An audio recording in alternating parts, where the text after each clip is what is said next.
Crash Bandicoot the Sane Trilogy has recently released on the Xbox One, the PC and the Nintendo Switch.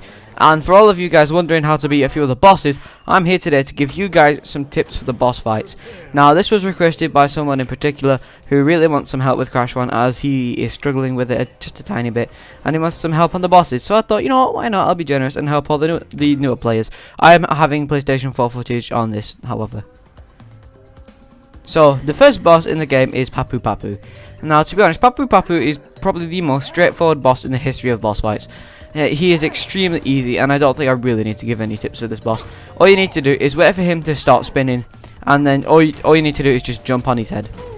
Just as you can see in the gameplay here, it's it's just really simple, and I really don't think you guys should be dying here a lot. Like maybe if you don't take advantage of the chair method where you jump on his chair and then jump on him, and you don't have good enough reflexes to dodge him as he gets faster, then yes, perhaps you will probably fail a few times. So if you want some help on Papu Papu, take advantage of the chair method you saw me using.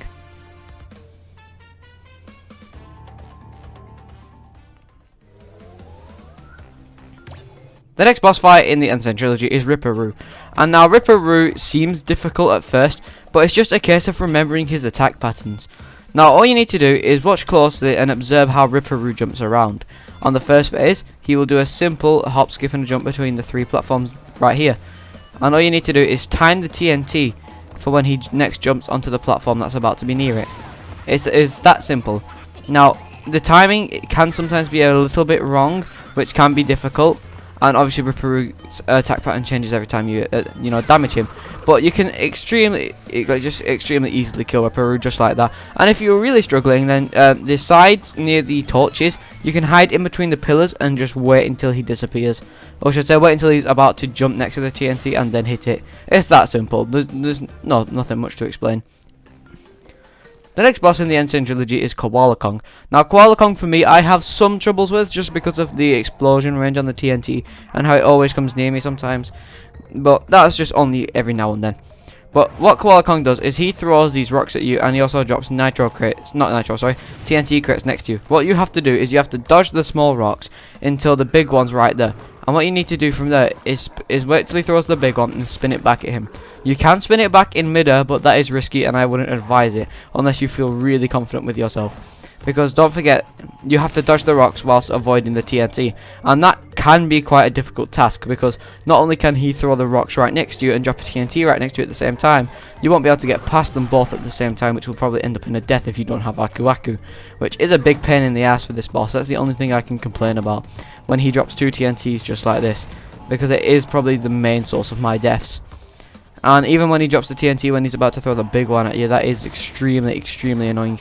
But if you want to dodge the big ones without having to get killed by the TNT that are right next to each other, you can just either jump from side to side across the TNTs, run across them as they're about to blow up, or just jump over the big rock, which is definitely a risky move, but it does work. Also, do not do that. That was just me being an absolute retard.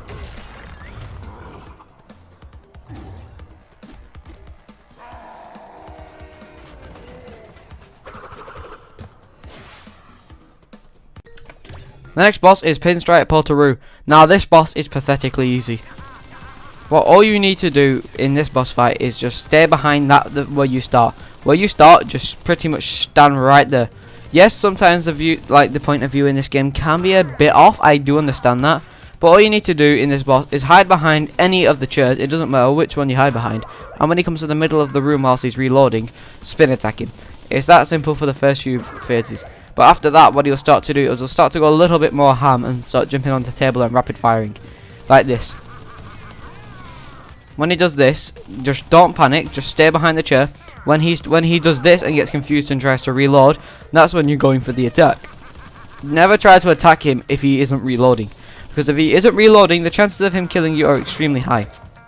So just keep hiding until he gets confused by his gun reloading, just like that, and it's sorted. And just like that, Pinstripe is defeated.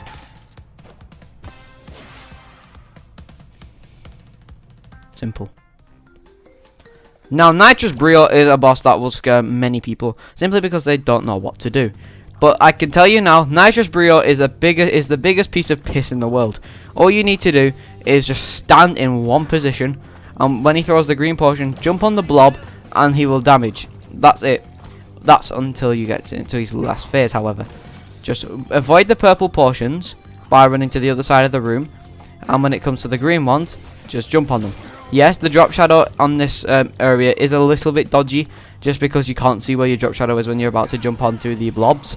But don't panic about that, they are easily hittable, and even if you die, you can still hit the blobs again, because you will have either Aku when you respawn, because the game has little faith in you as a player, or something else similar to that. But then comes the more difficult section, when he lobs these potions at you, and then he decides to turn into the Hulk, essentially, because my man thinks he's Bruce Banner.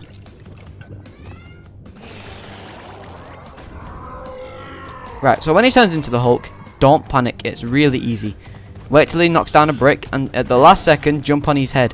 But if you don't feel confident enough with yourself jumping on his head, as you're about to jump on him, do a spin attack, because the hitbox on his head is a little bit dodgy. But if you wait till the last second of his attack, you'll be fine, and you won't need to do a spin attack. And just like that, Nitrous Brio is defeated.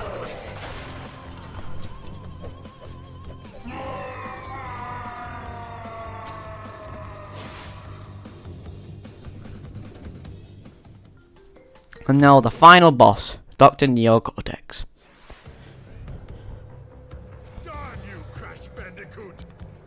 As terrifying as this looks and how, sinister, it's not a hard boss at all. All you need to do is dodge all of his attacks, and when it comes to the green ones, just spin it back. Sounds simple? Yes, it is simple, and it is easy.